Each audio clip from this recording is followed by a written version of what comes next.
But we've got three fantastic, and I have to say, important speakers who are going to be talking about very important topics.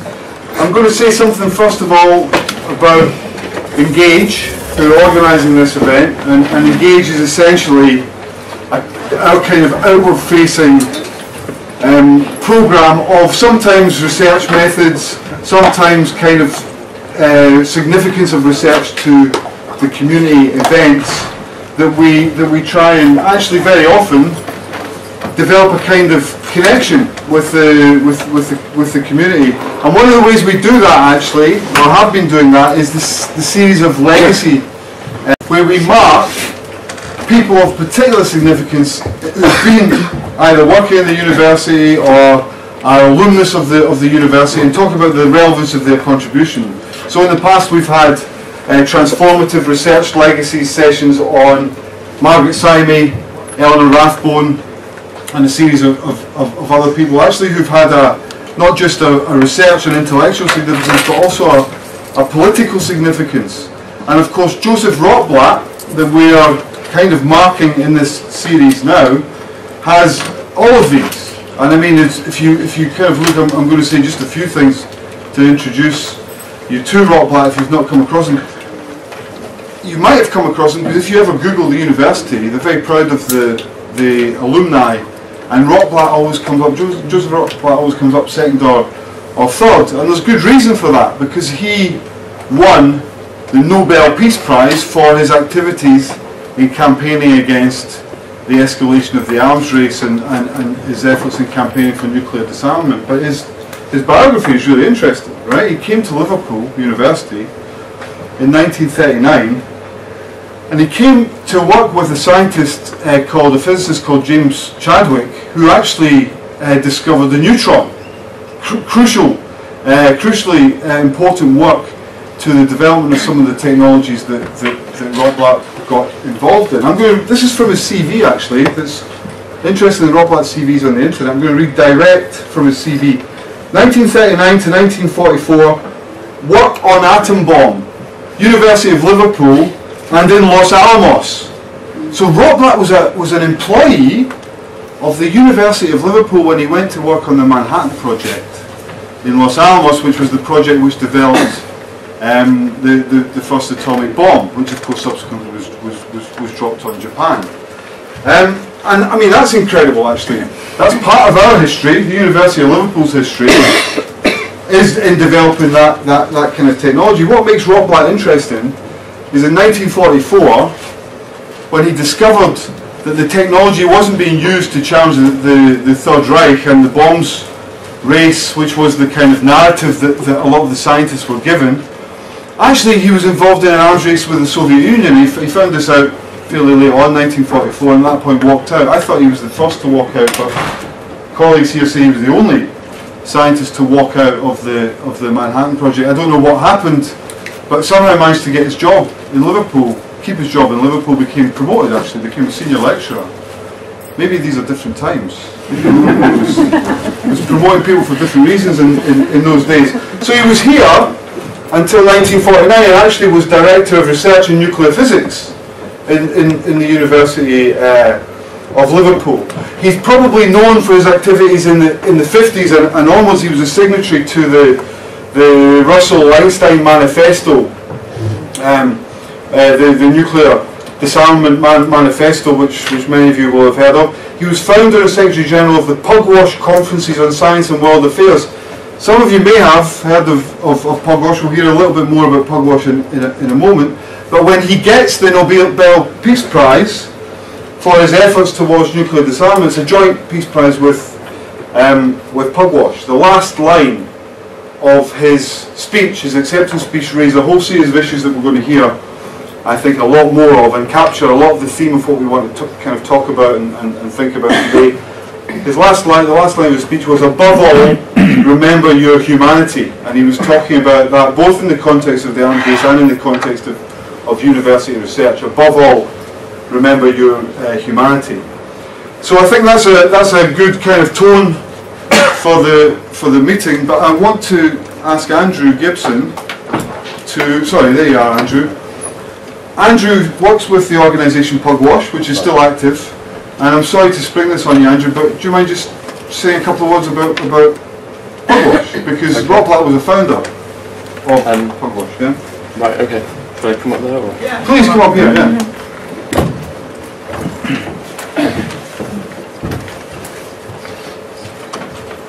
Hi everyone. I only came to listen to these talks, and David just grabbed me before and asked me to say something about Pugwash. So, as was being described,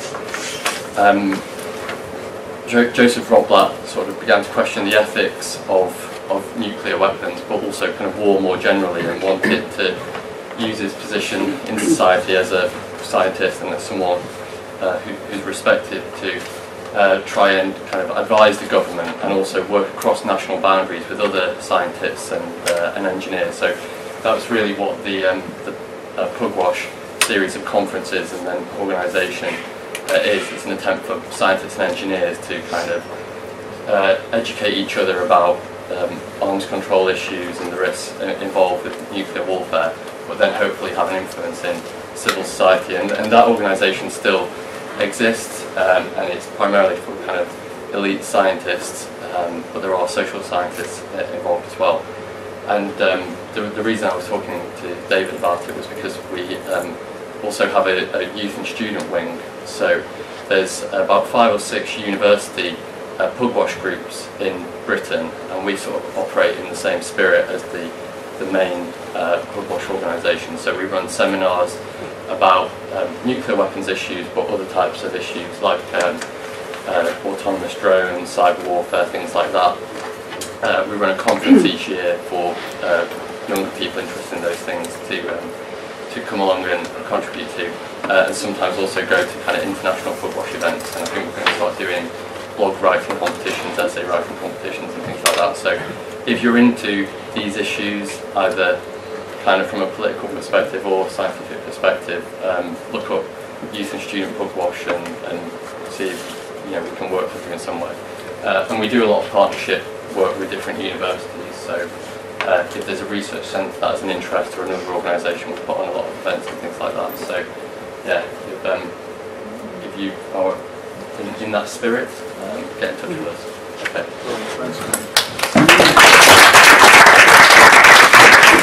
Thank you. Okay, our first speaker is Professor Jonathan Rosenhead, who is still deeply involved in those kind of debates, and he's going to be talking about that in a bit more detail. Jonathan is Emeritus Professor of Operational Research at the LSE, and also, actually I'll say something about the pamphlets later on. I'll pass on to you, Jonathan. Okay. Good. I'm not sure, is my voice audible at the back? It's okay, good. I'm from here, I'm from Liverpool. I went to Mospitz Lane Primary School just on Woolton Road, and then to the Liverpool Institute, which is just over, I'm facing somewhere over there. Used to catch the bus at Penny Lane to go into school, so it's been quite strange coming back. I haven't been back lately, certainly since my father died and my mother moved away. My father was a professor of applied mathematics at the university here from 1933 to 1973. He was appointed at the age of 27 and was retired 40 years later in the same position, which of course is an overlap with the time that Joseph Rob Blatt was here, which I think was 39 to 49. Rob Blatt was, I think, just 2 years younger than my father. And I know I heard him speak about Rob Blatt, but I don't know if it was at the time or subsequently. And it is theoretically possible that I met him. I have no recollection. So that's a bit of background. I left here to become a student around about 1956, and now I'm going to fast forward because you don't hear the history of my life to 1967 or so, where there was developing. There is a personal connection in this. Developing a concern about research into chemical and biological warfare on British campuses, and I was, for various reasons at that time, doing a kind of research officer job at the University of Pennsylvania in Philadelphia, And there was a big fuss there when it was discovered that the US Army was funding on-campus chemical and biological warfare research. And I sort of wrote an article about that for the New Statesman, as it happens, and I surprisingly got printed, because then I just sent it in out of the blue. And as a result, I got connected to all sorts of people over here when I came back that were concerned about chemical and biological warfare. And out of that concern about what a terrible way to use science, grew an organisation called the British Society for Social Responsibility in Science, which was launched with great eclat in the Royal Society in about 1969. We had something like 100 FRSs signing up saying this is a really good thing. Because it was a very socially acceptable thing to do. We should think harder about the uses and abuses of science. Well, things changed because we very rapidly, when we started thinking about it, lost that idea.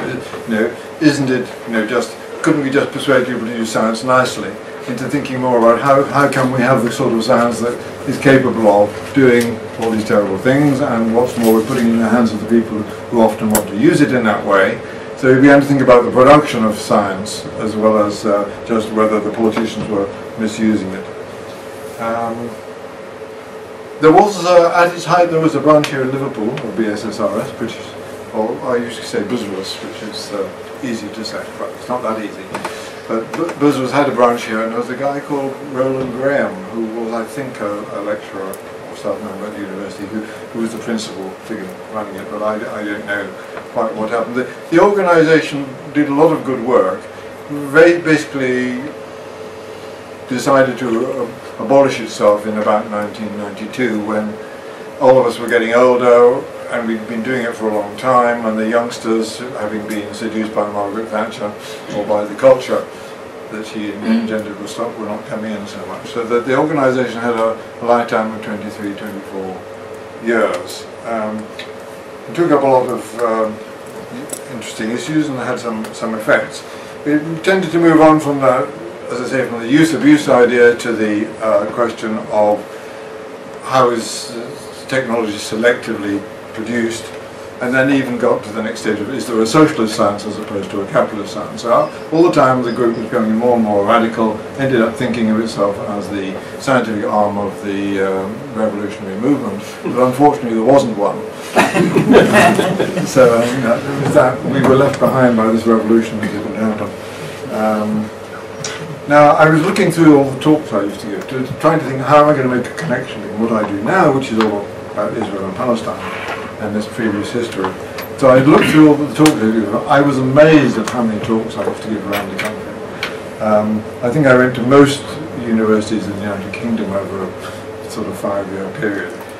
Perhaps the most eccentric talk was to the Mid-Hants and Wiltshire Townswomen's Guild. The most glamorous gig was going to, say, the Cavaliere Hilton in Rome, at the expense of RAI, which is the Italian broadcaster, because they wanted somebody to talk about modern reproductive technologies, and nobody in Italy dared to do that because of the Pope, I think. So they brought in a whole lot of us English people who were concerned about the social impact of biology. And we had a nice time eating in Trastevere and living it up in the Hilton. And they gave us brown envelopes afterwards with thousands of lira stuffed into them. So we really knew we were in Italy. There's another quite fun one. At Queen Mary College, I was actually, I found that the advertisement, I was speaking in the orientation week for freshers, so this must have been in our very liberal, as opposed to revolutionary period. And I'm down in the programme, I was talking about science, education and social responsibility, or a coach trip. They had to choose. I don't remember how big the audience was. But the things that that I spoke about over the years, scientists' responsibility in war, controlling science, that was when the government brought in a new scheme recommended by Lord Rothschild, the Rothschild report, saying that science shouldn't be just done because it was interesting. There needed to be a customer-contractor relationship, that if a government department didn't have a use for the science, it shouldn't be funding it. another talk on funding of research and academic freedom, talk on military technology in Ulster, that's the sign of the times. So this is all 69 to 72. 73, Science for the People, which was a talk I gave at the inside LSE when it was under occupation by the students. So we set up all kinds of working groups. Technology and political control was the one that I was most involved with. That was concerned with arising out of the interest in chemical and biological warfare. We naturally became alarmed when CS gas was used. Derry was drowned in it in 1969, and we took up the issue of riot control after that. I was particularly concerned about rubber and plastic bullets, so we had a whole working group that worked on looking at that, which developed into several books, the main one being a penguin called The Technology of Political Control, about all the ways in which the state was developing technologies that would help to control populations, from interrogation and surveillance and all sorts of other things as well.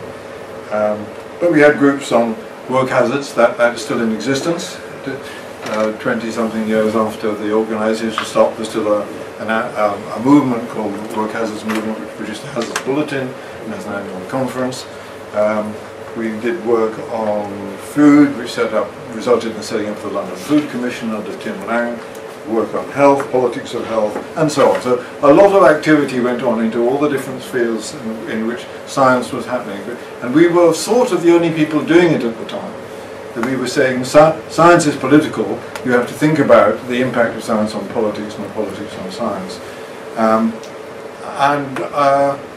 Partly I think the reason we abolished ourselves was because this became actually not so strange. When we started saying it was outrageous.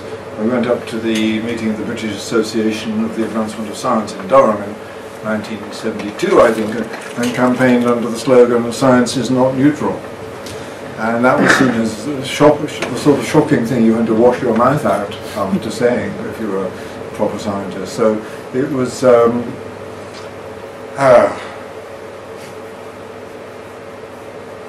I lost my thread. Where was I? Anybody remember? It was no longer radical at the point when you decided to abolish it. That's right. Yeah, no, it wasn't that it wasn't radical, but lots of other organisations had grown up in the meantime that were taking up particular issues. So the whole environmental movement, for example, which we hadn't paid much attention to, became a thing of doing. And the idea that science is important in political life is no longer so bizarre. Although I think that arguably there could still be room for an organisation of this kind, raising the consciousness of scientists if nothing else. As you can see, there's an awful lot of issues where the social responsibility of the scientist might be an issue. Questions of conscience, questions of political commitment. And they arise repeatedly in a single lifetime. So for me, I found myself back in a similar area when it came to Israel, because I've never had any interest. I'm Jewish, grew up in a Zionist household, I never had any critical thoughts about that until Israel started doing all sorts of things which didn't fit in with my picture of this great little country that was David against Goliath, and it started behaving in ways which didn't fit in with the way I'd been socialised, and gradually over decades changed my position on this. So we know we have Israel, the violator of UN resolutions and Palestinian human rights, 5th largest army in the world, nuclear weapons, cutting-edge technology, drones, tunnel detection, Iron Dome, and so on. The high-class universities, high-class researchers, and just as in this country, but as it were, in a more exposed position, all these technologies are linked to the industrial and military complex of a country which is in fact violating the rights of others. If you take Tel Aviv University, for example, about 5 years back, it produced its annual report, and in that annual report, front cover stuff, big headlines, we have 54 different projects working for the Israeli Defense Forces and the Defense Ministry.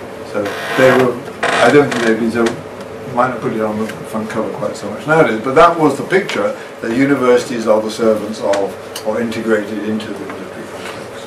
So what can UK academics and students do that it could possibly be relevant to a situation like that? It's hard enough to have an impact on one's own country, but what about another country? Well, Israel is a special case because Palestinian civil society has asked for boycott, divestment and sanctions as a form of support for them internationally because they are so constrained in a small country with one of the most powerful militaries and technologies deployed against them. If people want to know about boycott in two particular dimensions, I've got some booklets here which I have to sell rather than give away. One is on academic boycott, one is on cultural boycott. So those will be available afterwards if you want them. So boycott is what we can do, divestment is what people with money can do, sanctions are what governments can do. So boycott is where we start and hope to build up to other stages later. In fact, some of them are already happening. Not sanctions, but are growing signs of divestment. And boycott includes consumer boycott, cultural boycott, academic boycott, etc. The academic boycott, I'll answer questions about afterwards if people want to. I'm not going to go into detail, but it's fundamentally an institutional rather than an individual boycott. What that means that we can explain, but it does raise the question of academic freedom, which I'll be happy to go into, as well as the depriving of academic freedom for Palestinian academics by Israel. So there's an interesting parallelism that the Israeli universities that are targeted by boycott say, oh, academic freedom, you can't do this, but they ignore what's happening on their doorstep. Just to say a little bit more about that. The boycott campaign in general is going from strength to strength. The academic boycott campaign is getting stronger and stronger too around the world. 2 days ago, the American Anthropological Association, that's the professional organisation of anthropologists and archaeologists over there, and in fact in a lot of other countries as well, had a vote on whether to formally support boycott divestment, formally support academic boycott. And it lost by 37 votes. I haven't done the sums yet, but it was 51% to 49% in a turnout of thousands. So you have virtually half of the profession of anthropology and archaeology who say we should not have academic dealings with Israel. Several other slightly smaller institutions, academic associations in the United States, have already gone down that route, and they have actually voted for boycott. The American Studies Association voted nearly 2-1 for boycott. So this is not a minority idea, it is one that's spreading and growing. Last October, the organisation I'm in, which is called BRICUP, not to be mistaken BISRUS, BRICUP is the British Committee for the Universities of Palestine, and we promote the academic boycott here in Britain. And we launched something called the Academic Commitment for Palestine. And some of you might have seen it, there must be a few Guardian readers here.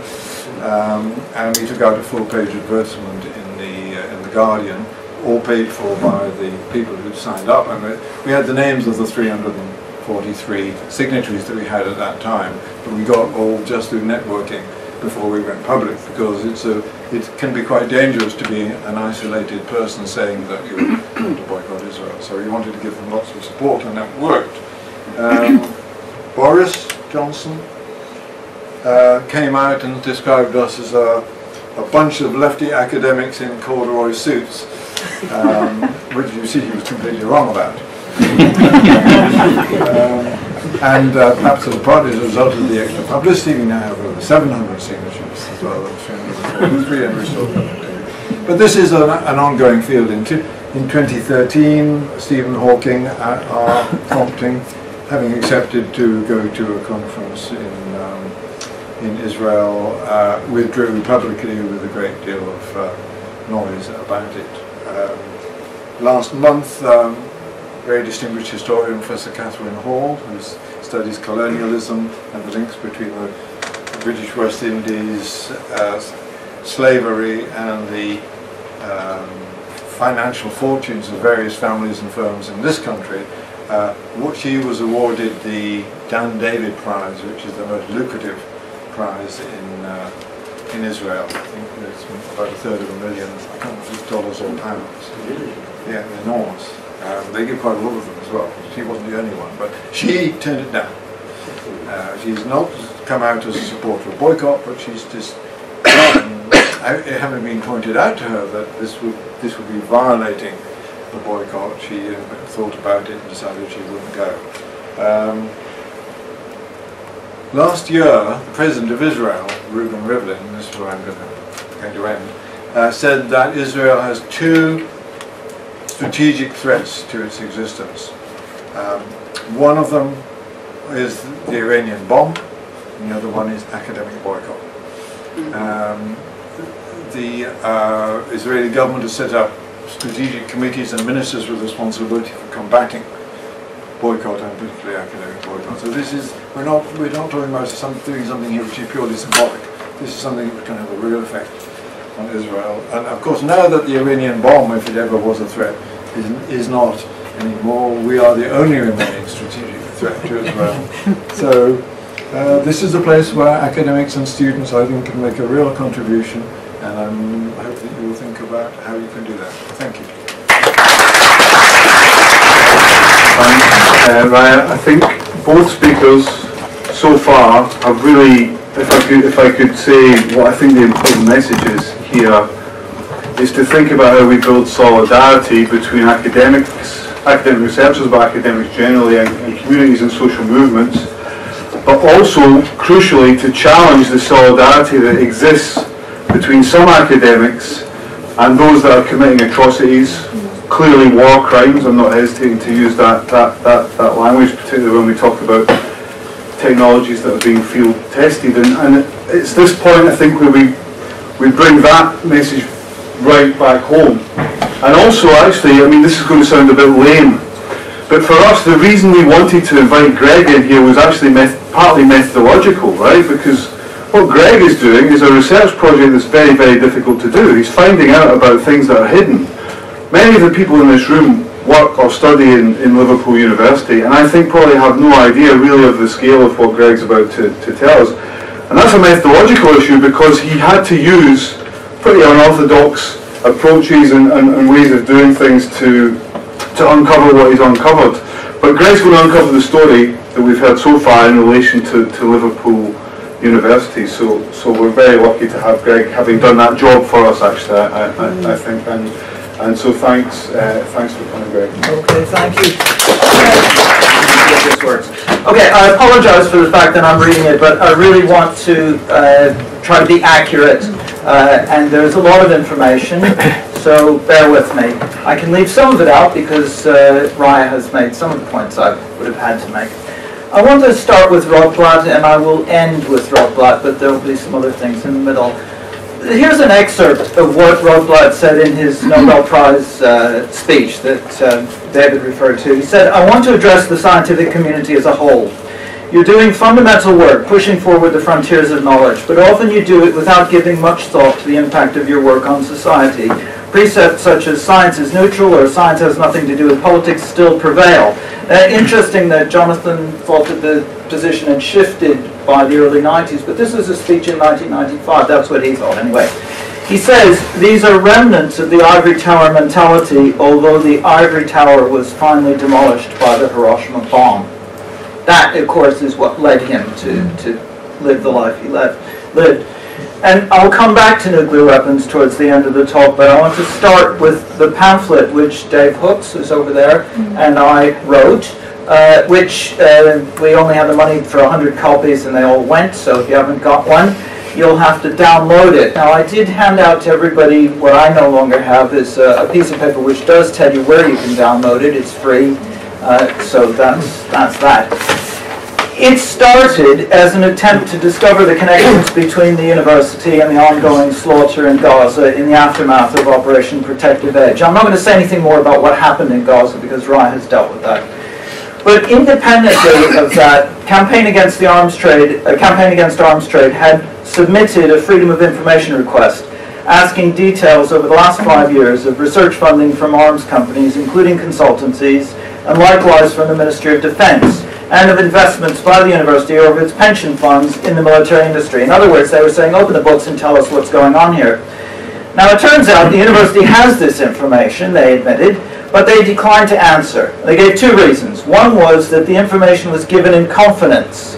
Now that's a pretty amazing thing to say, because nobody asked them about any details of a patent or a technical issue. They just said how much money have you had. That was it. But the second reason they gave is probably the real reason. They said the university's commercial interests could be harmed if they were to answer. In other words, if they say we've had 5 million quid from BAE, that might damage the commercial interests of the university. Well, that's an interesting answer. So we decided you could either go down the road of trying to appeal this and go up to the Information Commissioner and spend 2 years and then be told, no, they were right, they don't have to answer the question, or you could try to figure it out yourselves. So we thought, okay, we'll try to figure it out ourselves. Now, not surprisingly, we didn't succeed in the sense that we didn't manage to answer the question that they'd been asked.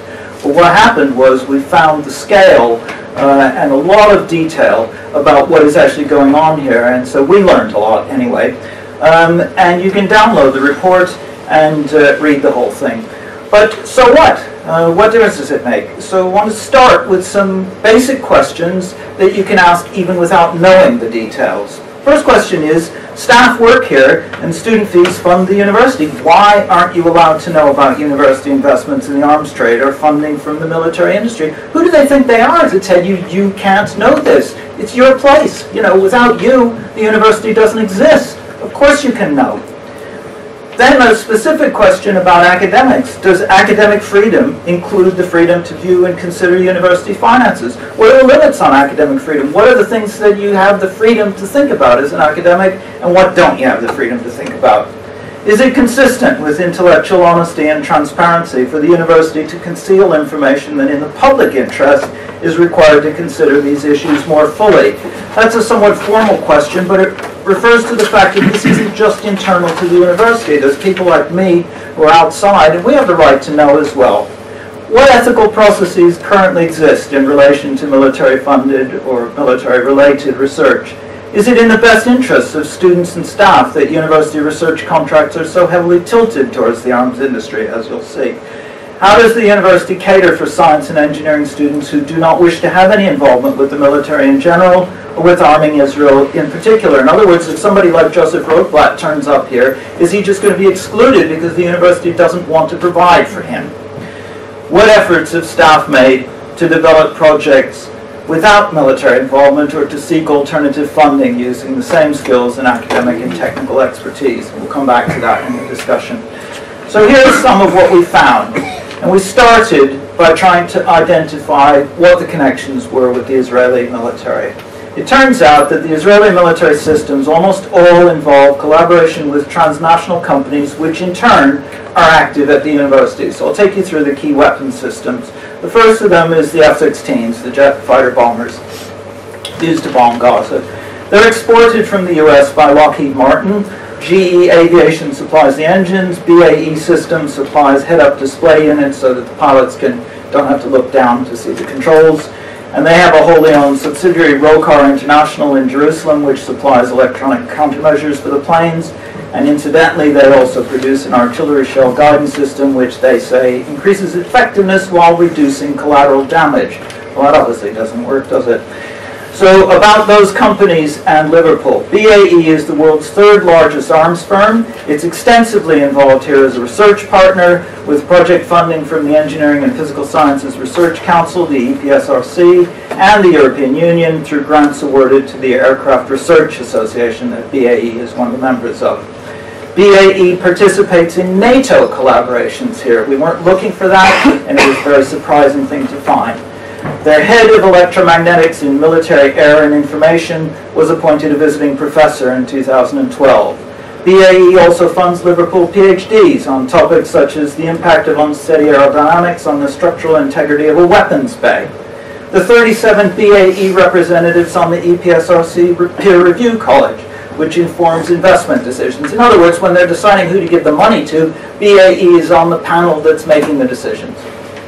Okay, that's BAE. GE Aviation, they're directly involved with the Flight Simulation and Control program in the School of Engineering here. The University Center for Materials and Structures is partnered with GE Aviation in the EPSRC-funded Center for Innovative Manufacturing and Laser-Based Production Processes. Lockheed Martin, who make the planes, they're at SciTech Daresbury. I don't know whether they have a direct connection with the university, but the university is certainly involved in Daresbury, so there could be something there, maybe it'll turn up. Okay, the next system is the Apache attack helicopters, used over Gaza all the time. They have components in the helicopters from AgustaWestland. AgustaWestland is all over the place here in the university. They're owned by the world's 9th biggest arms firm, Finmeccanica. They have the Liverpool Advanced Rotorcraft Centre, and they're a partner in EPSRC and EU-funded projects here. The School of Engineering mentions AgustaWestland amongst organizations, quote, that work closely with us as research partners and/or in the design, development, and delivery of our programs. So they're actually deciding what is going to be taught at the university. Research funded by the Technology Strategy Board, which has now been redubbed Innovate UK, includes apparently civilian topics in helicopter design here in Liverpool. But the university research helps to develop and test technologies intended for AgustaWestland's civil and military markets. As Innovate UK themselves state, quote, once these technologies are validated, they will be developed and embodied throughout the entire range of AgustaWestland helicopters.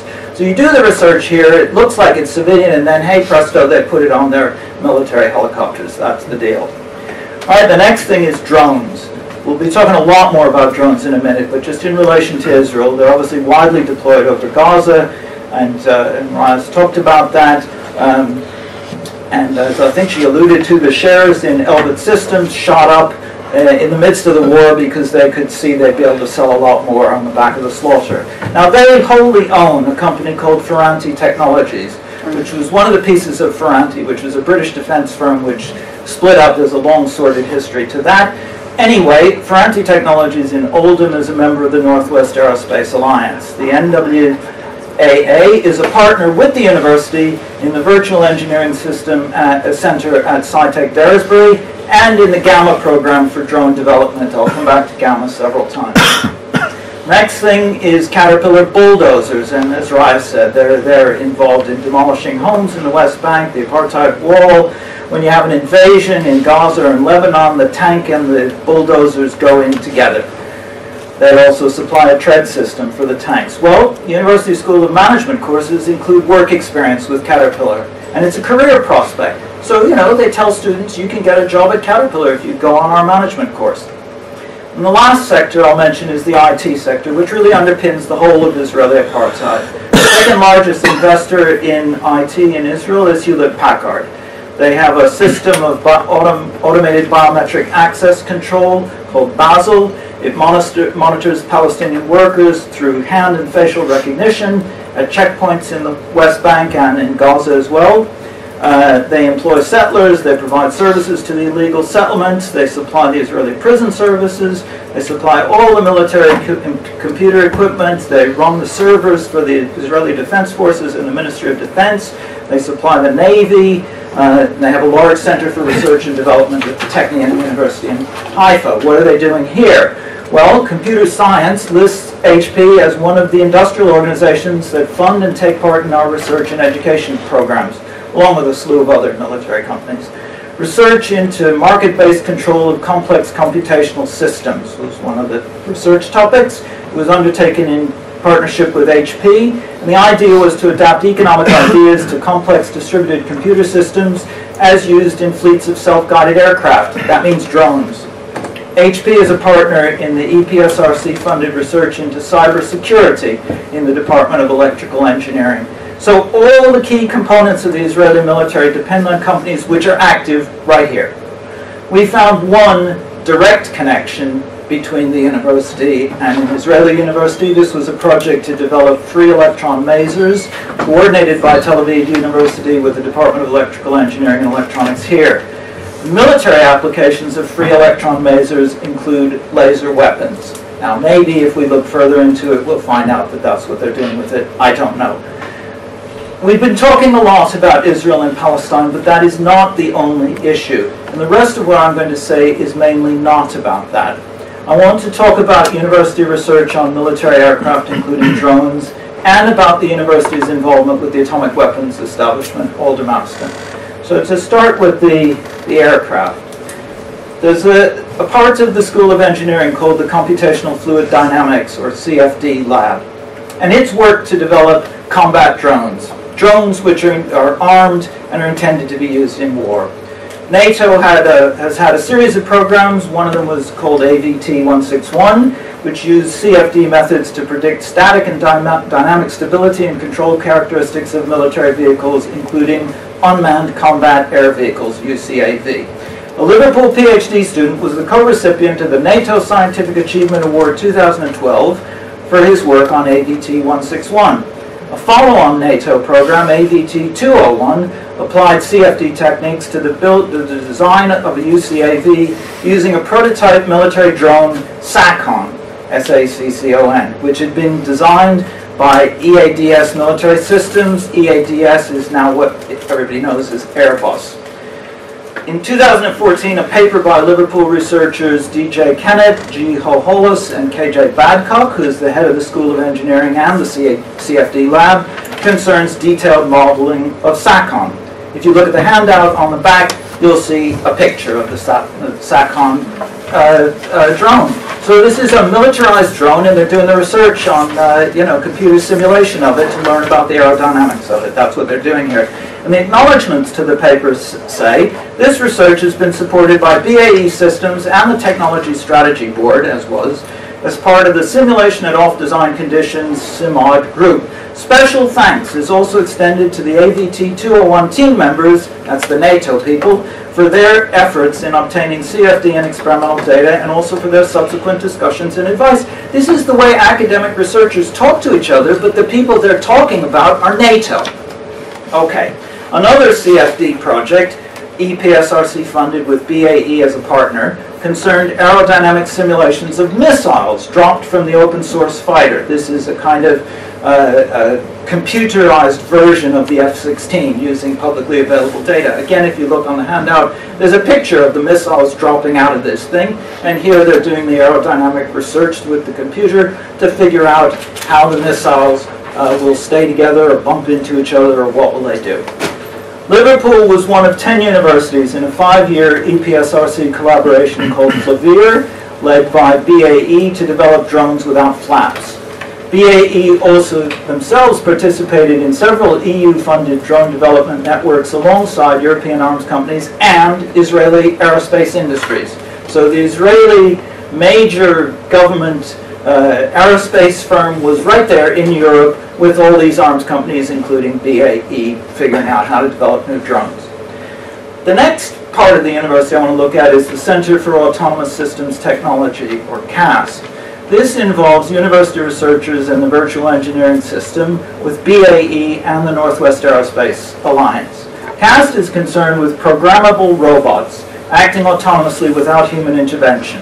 It draws from computer science, electrical engineering, electronics, engineering, law, philosophy, psychology. A CAST webpage entitled Autonomous Systems Architectures shows a drone and mentions the Gamma program. So it's time to find out what's the Gamma program.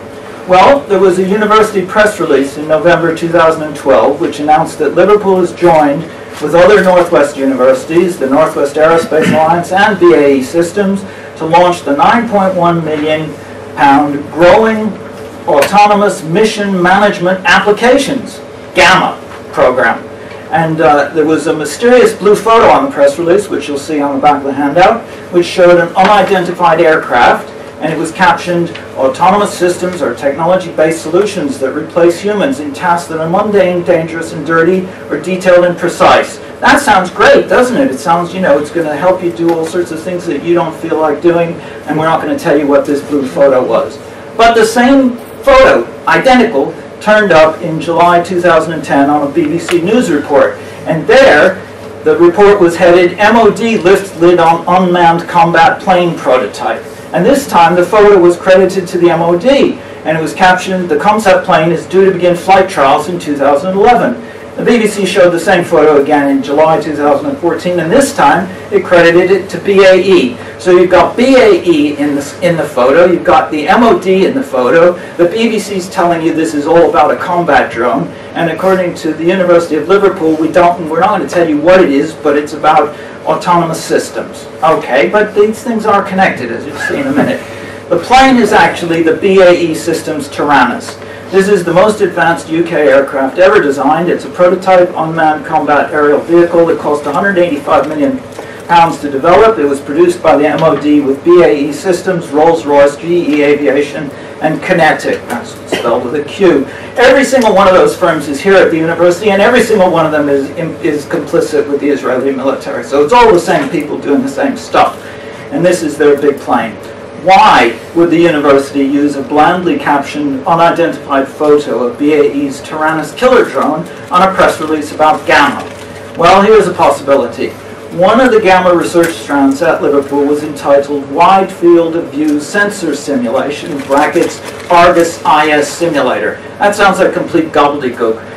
The Gamma website explains what it is. Wide field of view sensor systems allow persistent, continuous video surveillance of an entire town or city. Ground traffic can be controlled and suspicious vehicles added. The University of Liverpool can generate visually consistent and detailed wide field of view imagery using a flight simulator and a traffic simulator to create thousands of persistent targets, approximating the specifications of the BAE DARPA Argus IS sensor. Well, what's that? Okay. DARPA is the Defense Advanced Research Projects Agency, part of the U.S. Department of Defense. Argus IS is an acronym for Autonomous Real-Time Ground Ubiquitous Surveillance Imaging System, and that's a DARPA project awarded to BAE. It's a wide-area persistent surveillance system. Users can collect pattern-of-life data and track individual people inside the video footage. As Argus floats overhead for months, it dragnet tracks every moving person and vehicle, allowing investigators to rewind and watch the activities of anyone they select. Now, what is this in plain English? This is the technology of targeted assassination, contracted to BAE by DARPA for the U.S. Department of Defense. Since 2014, this technology, Argus IS, has been incorporated in the MQ-9 Reaper hunter-killer drones now deployed over Syria and Iraq by the US and UK. Tyrannus is the BAE prototype killer drone. If the university takes pride in its work, why not call things by their real names? Okay, now let's talk about nuclear weapons. There was an investigation by the Nuclear Information Service and MedAct using Freedom of Information requests to the Ministry of Defense. The Atomic Weapons Establishment, AWE, runs the nuclear weapons lab at Aldermaston, and it also funds over 50 universities. Liverpool received £342,631 in a 2.5-year period from January 2010. One of the projects we found here, carried out by the Structural Dynamics Research Group, along with academics at Bristol, the University of Iran, interestingly enough, and AWE, investigated a structure called MACE. This is an unclassified assembly having joints representative of those found in a nuclear warhead. In other words, AWE took a weapons design problem and gave it, minus the fissile material, to academic researchers. The EPSRC-funded paper was published with permission from the MOD and AWE Aldermaston. Again, I think this is very significant because building a nuclear weapon isn't just a problem about fission or fusion, it's also an engineering problem. If you can take the pieces of it that are not to do with the nuclear explosion but are to do with the housing, take them out, give them to academic researchers, then the researchers are helping you to design the nuclear weapon. That's what they're doing. But there's some other, and in a way more interesting, collaborations. AWE is a partner in the EPSRC Center for Innovation in Manufacturing and Laser-Based Production Processes, which I mentioned earlier. AWE and the university have members on the EPSRC Materials Prioritization Panel, which awards research funding. So just like BAE, AWE is in there deciding who to give the money to. The university is partnered with AWE in the EPSRC Center for Doctoral Training in Nuclear Fission, Next Generation Nuclear. This is a program to train future leaders of the nuclear industry.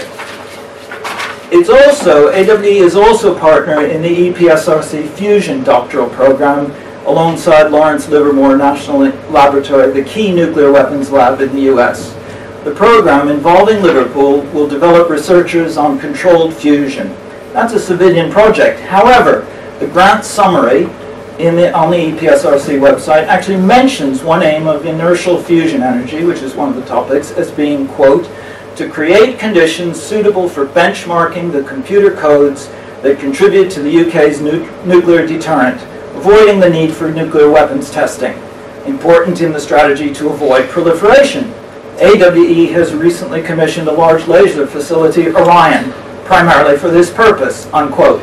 This suggests that Orion is all about avoiding nuclear weapons proliferation. Actually, it's about circumventing the Comprehensive Test Ban Treaty. And here's why. Under President George W. Bush, the US sought to develop a so-called reliable replacement warhead, a new weapons design. But nuclear weapons tests were banned, and they were supporting the ban. So they had to rely on a different way of designing the warheads, which was supercomputers to model nuclear explosions using data obtained when high-energy lasers create the conditions for fusion. And already back in June 2002, The Guardian reported, the Ministry of Defence is investing more than £2 billion in a project that would enable Britain to produce a new generation of nuclear weapons, officials admitted yesterday. A huge expansion plan for the atomic weapons establishment in Aldermaston, Berkshire, would provide scientists with the capability to design and produce mini-nukes or nuclear warheads for cruise missiles. Now, when Obama was elected, he cancelled this program, but the British government acknowledged quite recently in a briefing in March this year that Orion and another facility are, quote, required to ensure the safety and reliability of the existing stockpile and to ensure the UK has the capacity, if required, to develop a replacement warhead in the future. So this Orion laser that's part of the doctoral training program that Liverpool is in with AWE is also the key to developing new weapons if the government decides to do so, which is obviously something that is tied in with whether Trident goes ahead or doesn't, the Trident replacement goes ahead or doesn't. Now, Aldermaston makes the laser available for university research into plasma physics. Why does it do that? Well, first of all, as AWE themselves state, although its paramount purpose is to support the deterrent program, the Ministry of Defence has made 15% of Orion's system time available for cutting-edge collaborative academic research, enabling this to be brought to bear on current and future AWE programs. Well, current and future AWE programs means nuclear weapons. That's their program. This means that current and future AWE weapons programs will benefit from the current academic collaboration. That's what the sentence actually means. Supporting academic research also gives AWE credibility in the wider world, and we can imagine that by bringing the brightest young physicists on site at Orion, AWE is perfectly placed to recruit selected candidates after providing them with a comfortable working environment. In other words, you're a hotshot physicist here at Liverpool, you get on this fusion doctoral program, you get the chance to go down and work in the Orion laser facility in Aldermaston, and it's great, they tell you how smart you are, and after 2 years they offer you a job, and maybe you take it. And that is, in my view, the nuclear weapons enticing a future workforce by appealing to their scientific interest. And I think that Joseph Rotblat would have recognized this gambit very, very clearly. Of course, there's also a lot of money swilling in and out of the university through these various collaborations. You can read about all that in a pamphlet. But so what? Well, what happens after you've got all these details and you've thought that through? Well, I don't think this is the only possible future here. And I don't think that staff who do this type of research or workers in the arms industry are incapable of doing anything else. And in the discussion, Dave Hooks will talk about some alternative possibilities for research and employment. But here are a few concrete actions to consider for all of you here. The first, the simplest starting point is the question of transparency. You have every right to know what's going on here. Without you, there is no University of Liverpool. If you demand in an organized collective way in partnership with the union to know the full facts of involvement in the arms trade, how can the university refuse? In the end, their efforts to maintain secrecy will damage their own commercial interests. And that's something that you can take on right from here. Divestment is certainly worth trying, and there have been some big campaign successes in North America, which I know Ryan knows more about if we want to talk about that. We've got student movements for boycott, divestment and sanctions, including here in Liverpool, but we've also got efforts here to divest from fossil fuels over climate change, which is an issue that came up at the UCU conference last week, and they agreed to do that. So a divestment campaign is very timely on both those fronts, and I think it is possible. The research agenda looks like the hardest challenge from my view. It's not simply a matter of individual conscience, the conscience of the scientists doing research. It's also a collective problem to identify alternatives, to evaluate them, and to pursue the means, the funding, to take some of them forward. But you won't know what's possible until you try. If it proves impossible to walk away from BAE or AWE, let's have it out in the open, exactly why. Let's understand what the obstacles really are so that someday we can recognize what's required to break out of this prison. But at least let's start the debate.